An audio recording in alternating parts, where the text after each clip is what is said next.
In this tutorial, I'll show you how to fix an Etsy payments reserve using a simple and practical method. First, understand this.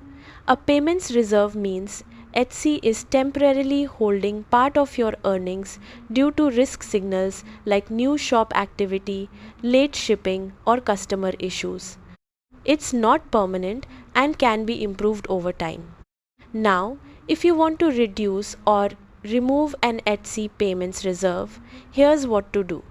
Start by checking why the reserve was applied. Go to your shop manager, open finances, then payment account, and review the reserve details Etsy provides. Next, add tracking to every order. This is one of the fastest ways to release funds. Always include a valid tracking number and select the correct shipping carrier. Funds are often released once tracking shows the item is in transit. Make sure you ship orders on time.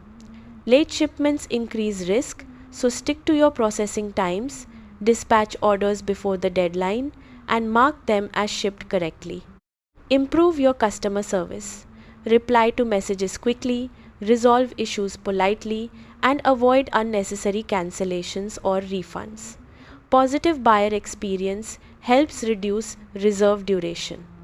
Also, keep your shop performance consistent. Avoid sudden spikes in orders without preparation and maintain steady sales with reliable fulfillment. That's it. Fixing an Etsy payments reserve comes down to building trust through timely shipping, tracking, and good customer service until Etsy lowers the risk level on your shop.